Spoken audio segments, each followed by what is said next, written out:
Welcome to Street Rod Jim, where I'm showcasing the build that everybody watched, but now it's time for a new garage. So let's take a ride down history lane. For this build, I wanted to do the best show car I could possibly do. And after going to the SEMA, I was able to kind of create a benchmark of where I wanted to be. Now, I'm not sponsored by PPG or anything like that, and so SEMA car builds are, extreme and over the top and the best in the world. And within reason, because I didn't have that budget, I made this as close as possible to SEMA as I could, and I think I did a really, really good job. And if you watch the channel, you know that mediocrity is not celebrated here. And I tried to do the best I could and go to the greatest lengths possible to make this the most awesome build that I can make. This includes fully painted bottom of the car, road noise suppression and insulation, the conveniences of power steering, automatic transmission, fuel injection, wireless door poppers, and wireless window control. I started building the engine a year before ordering the Factory 5 racing kit. And before I decided on buying the 4L65E transmission, I had the opportunity to buy a 2003 anniversary Corvette with a similar engine and the 4L65E transmission. Now, that combination allowed me to kind of test and see what it felt like. And you got to remember that on the C5 model like that, it's about 325 horsepower and it's about a 3,500 pound car. With this car, we're looking at 2,200 pounds. And so this car is way more responsive, way faster, excels better, stuff like that. And I ended up putting in about 450 horsepower into this car with an LS motor. So it's a very, very mean engine. So what I'd like to do now is give you a nice comprehensive walk around the car and kind of, point out its features. And then later on, we're going to do a little bit of a driving experience and kind of sum it up from there. So first I'm going to start out with some of the visuals of the car. With this version of the car, I decided to go with a full coupe, hardtop, windows, which are electric. I put on some aftermarket side view mirrors that I thought worked better with the car, kind of giving it a more modern look instead of the vintagey look. The way this car stands from the factory, it is a little bit of a chop top compared to, let's say, a normal 33, but it's not extreme. So it just gives it a nice kind of modern look.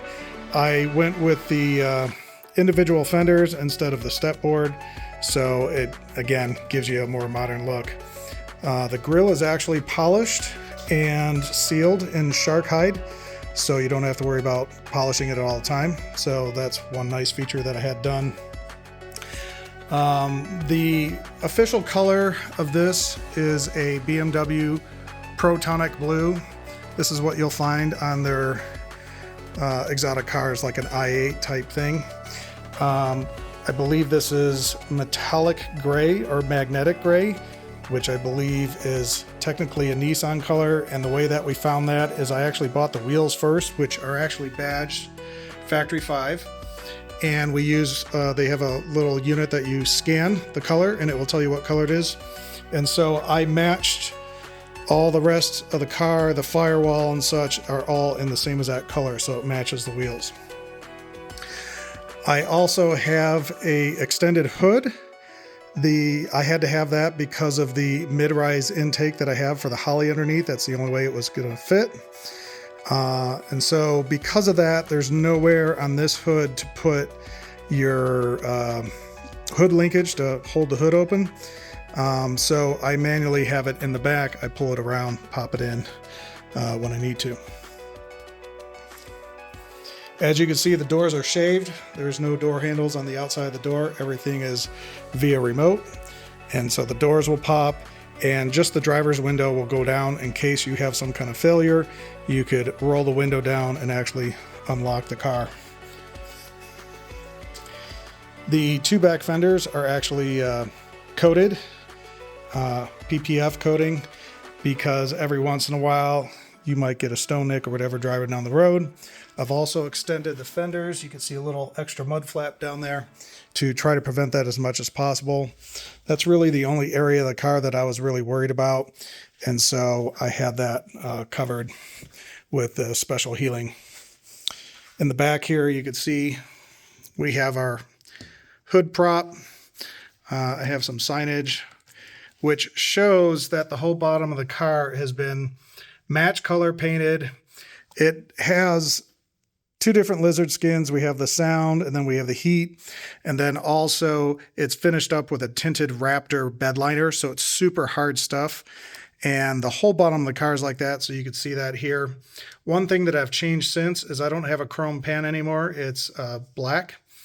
And I've also changed the back pan for the axle is actually black instead of chrome too. I thought black looked better. And then I left all the silver for the exhaust, which in this car is a rear exhaust, so you don't have the exhaust hitting your ears right off the side of the car. I added in a different type of opening mechanism. So this just pops, goes like that. I don't have it to where it locks because, again, it's a show car. It's not something that I'm going to put any valuables. And honestly, if you could see, because of the way this comes in and out, you can't really put anything in here anyways. So you could put a few jackets or something like that, and that's about it. You do fill the car with gas from here. And again, all the other parts are all painted that same gray to match. And that's true even inside of the doors. There's certain parts, the hinges are painted gray.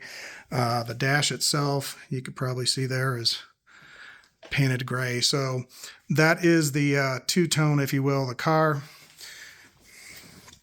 Now we'll talk about interior. Everything is diamond double stitched. The whole ceiling is diamond double stitched with a black edging around it. We still have the roll bar and we still have our full racing belts, but I just use the lap belts as a daily, and then these are here if you need to use them. I added and had manufactured stainless steel edging on the doors to cover up where the windows are, and that's also sealed in shark hide. Polished aluminum for the air vents. We have one drink holder. We have a custom center console with its own panel. It has your up and down for the doors. It has a custom reverse light because these old cars don't come with reverse lights. It has your air conditioning power. It has USB charger, and it has your headlights adjustments and lights for your gauges. We have volts, water temperature, RPM, miles per hour, oil, and fuel. So inside we have matching gray firewall with blue rivets. We have kind of a matte finish to the engine. We also removed all the coils and have them remote, so they're down below.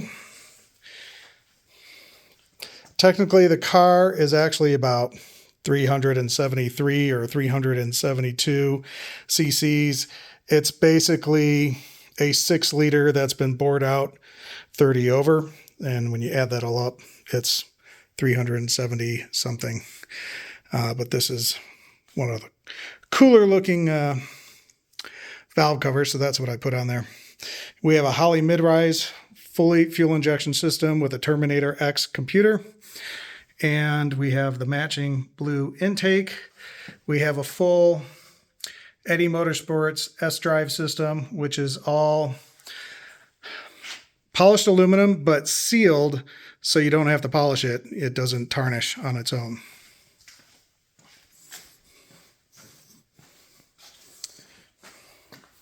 We have a custom shroud added to give more efficiency to the radiator. Here's our coilover shocks. We have a matching air intake for the oil side, so it breathes. And we have our transmission here, AC unit here coming out. The one thing that I will say about this car is right now we have 2 air vents up front, which bleeds into the hose to the radiator. It could be possible to have a little more efficiency if you used a 4 bleeding system, because there is 2 plugs back here that you could open up and have a 4 rails, if you will, 2 rails from the front to back, and then that going in there. So that could be an option for the future if you wanted to. As you can see, everything is painted in the gray for the hinges. The other thing I wanted to mention is you can see this engine bay is really clean.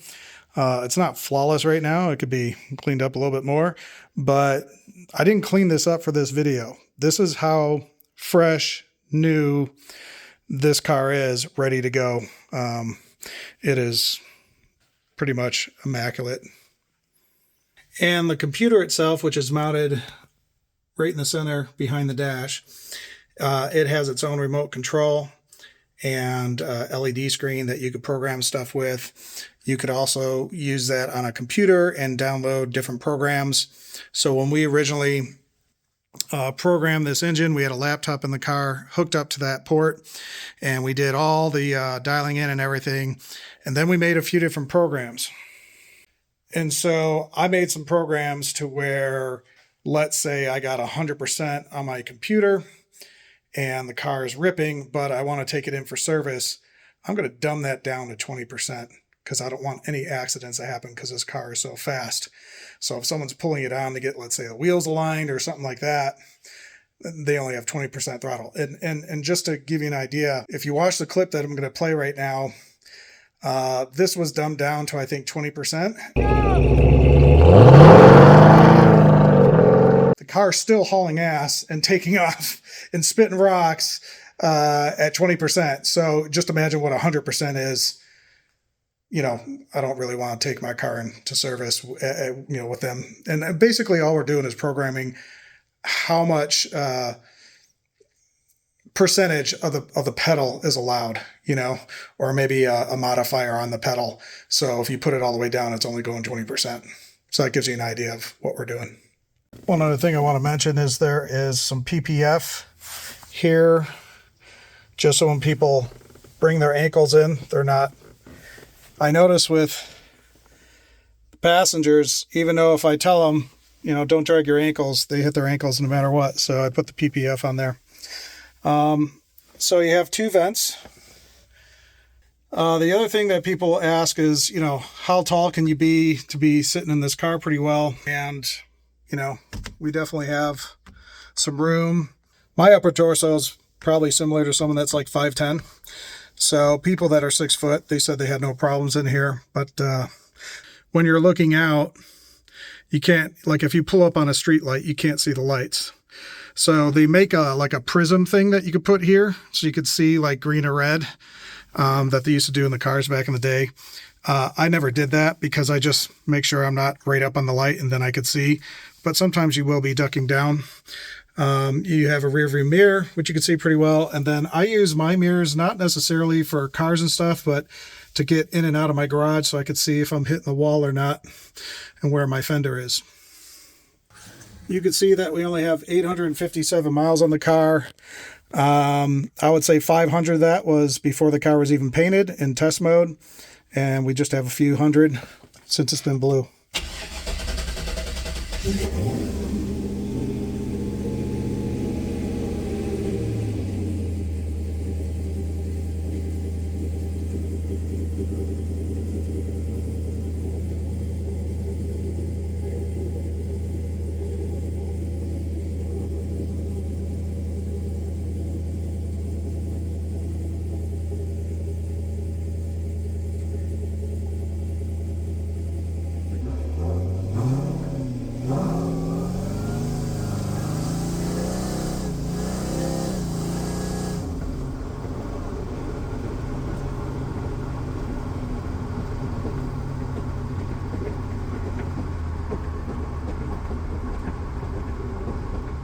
So we're cruising along here, and you could putt with this thing. You could hit it really hard. It will break tires in all gears.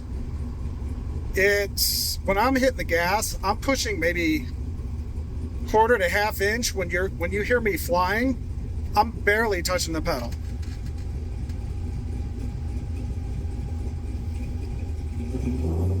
So that's like a millimeter, 2 millimeters, ½ inch.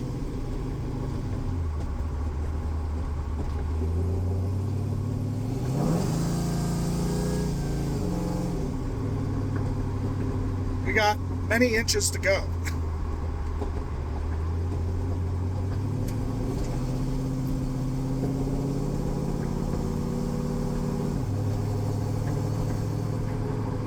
And when you play nice, the transmission plays nice, and when you want to hit it, the transmission hits it. When you hit the brake, it turns off the gas, so you can't push the gas while you have the brake on. Safety feature.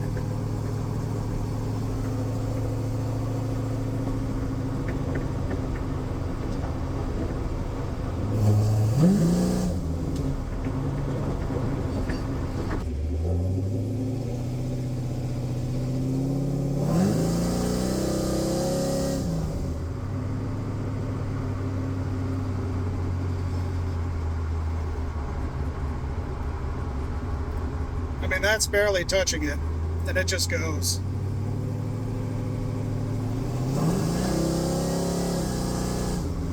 I can hear that. I can feel the tires wanting to go right at that moment. But you can see I have plenty of room. I got 6-8 inches on that side.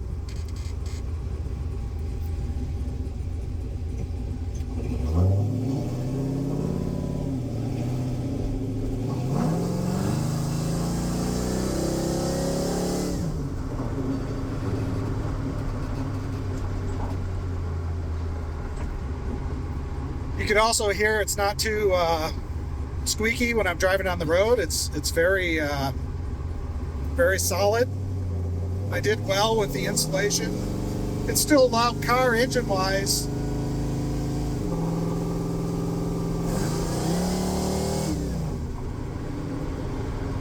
So, but right there it downshifted, it took it.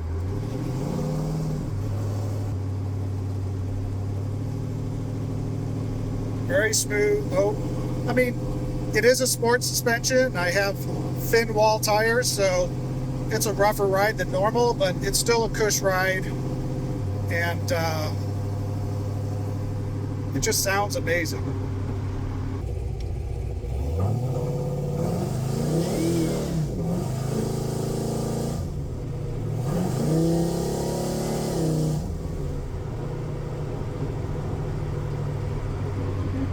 So that definitely spun the tires, and you can see I was barely even touching it. And I was smooth, very smooth. I didn't jam it down.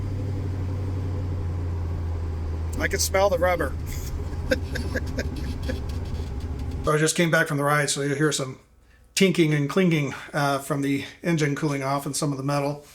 In any case, the car's going to come with the original manual. It will come with any kind of pertinent information, like since there's so many custom things, like, what's the oil filter, what part did I use for this, what model, number part did I use for this. So it'll come with all that. Is there anything unfinished on the car? Right where your left foot is while you're driving, there's a panel right there that is not officially sealed and carpeted. That's the only thing that, if you choose to do that, you can. I have all the parts, all that stuff with it. So yeah, that's all the documentation. The other thing I didn't mention is there actually is LED lights under the car that are programmable. So you could actually have it programmed by sound. So as you're revving the car, like colors are changing or stuff like that. And oddly enough, when I made my music video, we did a bunch of night shots, and I just totally spaced that it was even there, because I was so stressed about, everything when you're, directing and, writing and producing and doing all this stuff at the same time. And then you're trying to drive this car, like, it was just too much, and I totally forgot about it. But yeah, down each right and left-hand side, there's a good, 6 foot of LEDs, almost like the rear LEDs for the reverse light is just white, but the ones underneath are programmable. And maybe I could show you that right now. All right, so the one thing I didn't show you earlier is there's 3 extra lights, or 3 extra switches. One is for your servo for the emergency brake. One is your headlights, and one is the LEDs. And so if you see here, check, check, check. So I have it turned on for sound, and you could actually connect an app to your phone.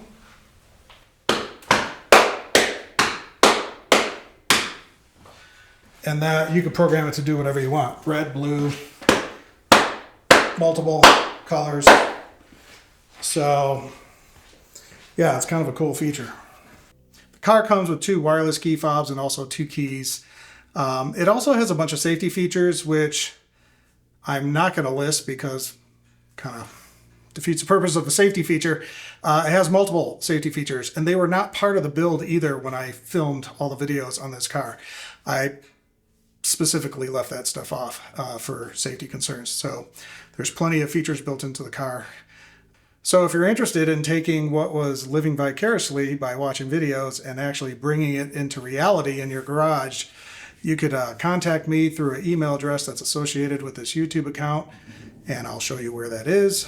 And until next time, have a great day.